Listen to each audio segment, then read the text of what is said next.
Zombie squirrels join forces with zombie spiders. Humanity screwed. Hey everyone, Johnny here, Don't Speak News. So that's quite the title, right?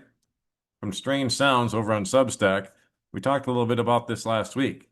We knew that at the beginning of the vaccine rollout, they were also going around injecting animals at zoos and also animals out in the wild, including deer.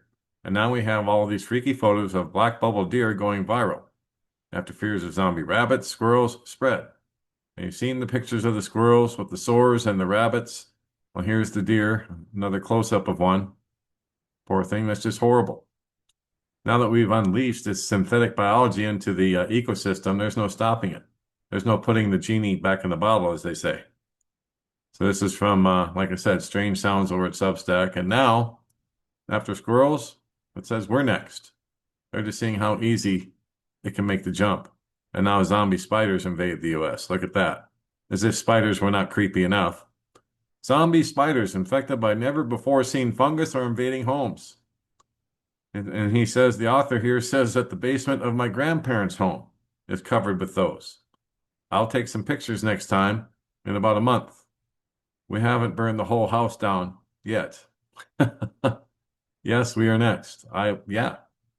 And we already are going through things like this. I mean, I read stuff about shedding every single day and how horribly it's affecting certain people. Some people are very susceptible to those who are shedding. And guys, I sincerely suggest, very strongly suggest, that you seek Jesus Christ as your Lord and Savior today and get God's seal upon you, because without it, you're not going to make it through what's coming, what's already here and what's coming. Just saying. And then we have this article that was forwarded to me earlier today, just a little bit ago. Reformatting the Earth, the biotech coup. The GMO invasion of the soil, part one of a three-part series. I'm over here on Substack at a blog called Unshadowed. So here we go. I just read through this here a little bit ago, so you're going through it with me on the second time around. But we're going to kind of skip through it because it's lengthy. But I'll put the links up as always on the website. So there's an active effort to modify the substrate of life on our planet, to recolonize the very soil on the surface of the earth with genetically engineered microbes. Millions of acres of U.S. farmland have already been inoculated with genetically modified microbes, replacing the ecosystem's natural microbiome. Containment is impossible, and remediation is completely unexplored. Now, they're not even looking at that. This GM microbiome, or GM soil, merits discussion. Yet, it's difficult to envision it because it exists largely outside of our perception. If a company anywhere in the world undertook an effort to replace the microbiome in humans with genetically modified bacteria, there would be and should be resistance, no matter how altruistically their claims were dressed. And yet, this precisely is just part of what's happening as the soil itself is being reformatted from a natural ecosystem into a patent-pending, CRISPR-modified, nitrogen-fixing, Roundup-spitting machine, with consideration given neither to crops nor consumer. So let's talk about it.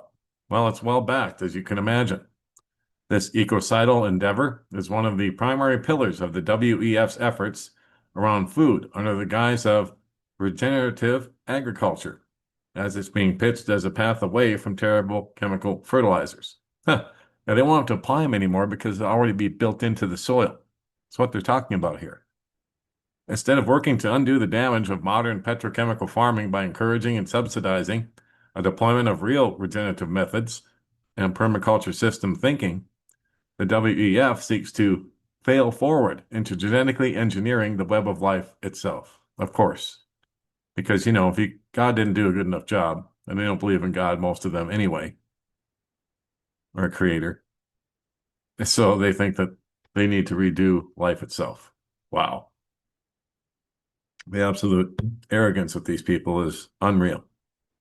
This is worth noting because over the years, it's become clear that with such backers, agendas are executed whether or not they're economically viable. Yeah, just like AI, it's not economically viable at all, and yet money just keeps getting thrown into it.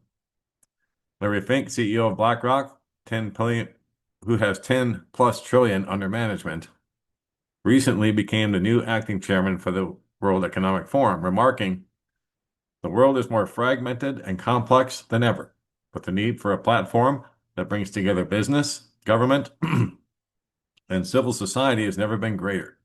We believe the forum can serve as a unique catalyst for cooperation, one that fosters trust, identifies shared goals, and turns dialogue into action. Only those shared goals are not your goals, and they're not mine either. They are the goals of the technocrats, who seek to sever our connection to God and corrupt his creation." Yes, and remember, they were doing the same thing in the days of Noah, before the flood, right? They were tinkering with all the building blocks of life, including all the plants, all the animals. And they were trying to crossbreed with humans and animals, and we have minotaurs and so on. We've talked about these things before. We had demigods, the Nephilim, that were born of human and angels intermixing seed. And the whole goal there was to corrupt the seed completely so that Christ could never be born. But that's a whole different story. But these goals are not our goals. And they're developing these trillions of dollars, deploying those trillions of dollars to achieve those goals. And of course, there's the fake meat space and so on. But anyway, I'm going to move through this, like I said.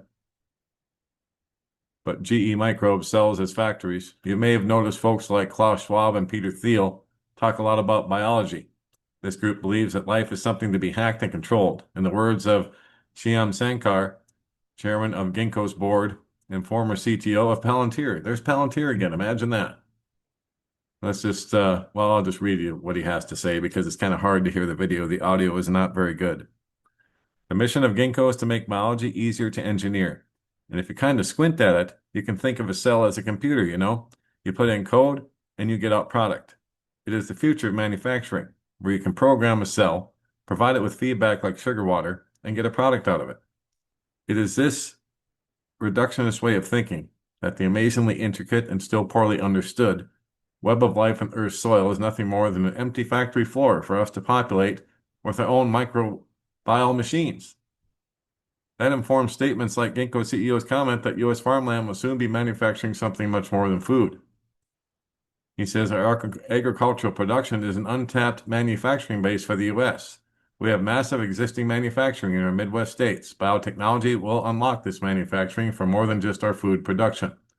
And of course, that leads to bigger profit margins for farmers to grow our local economy in the U.S. alongside onshoring critical products." And now they're talking about always on nitrogen fixing. One of the safest sounding examples of GE Microbes, and certainly the example always given by the industry, is Pivot Bio's product called Proven, named with no shortage of irony given the complete lack of understanding of how their gene edits work or the long-term ramifications of unleashing this engineered form of life into our ecosystem.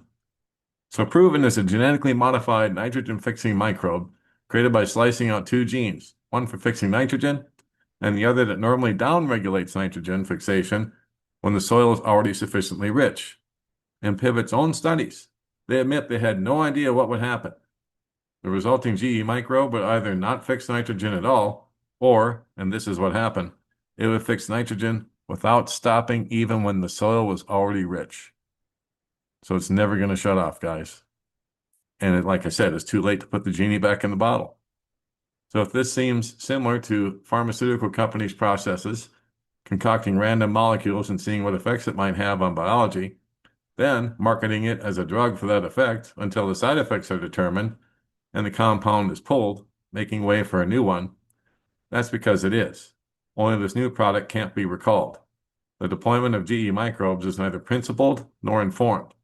It is akin to children gaining access to the laboratory of God, or the sorcerer's apprentice wielding his master staff wildly. Despite not having any idea of why their product works, and because there's practically zero regulatory framework for biologicals, Proven has been applied to 15 plus million acres. Let me say that again. This fake nitrogen, Proven, has been applied to 15 plus million acres.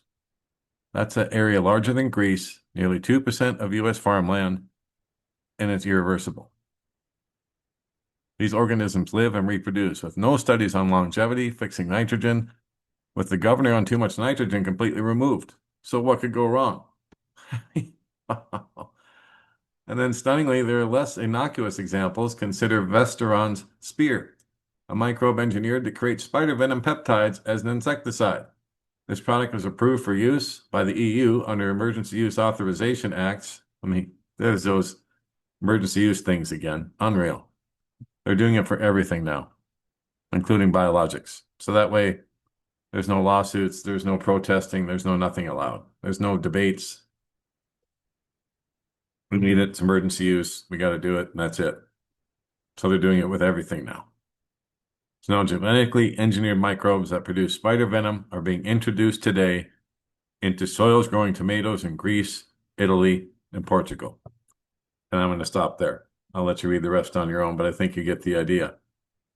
And this is why Jesus said what he said in Matthew 24:22. Except those days should be shortened, there should be no flesh be saved. But for the elect's sake, those days shall be shortened. All I can say is come soon, Lord Jesus. We need you now.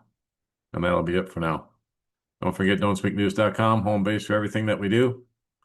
Over 2,700 stories here now on the website. And of course, I put a lot of things here that we can't speak about anywhere else. I just put up a new blog post here about some books and videos and blogs that I recommend that I was researching with over the weekend. So that's up on don'tspeaknews.com. And also, of course, everything else that we have here, a lot of stuff that we can't speak about anywhere else. And that will be it for now. God bless, take care. Johnny Storm, Don't Speak News.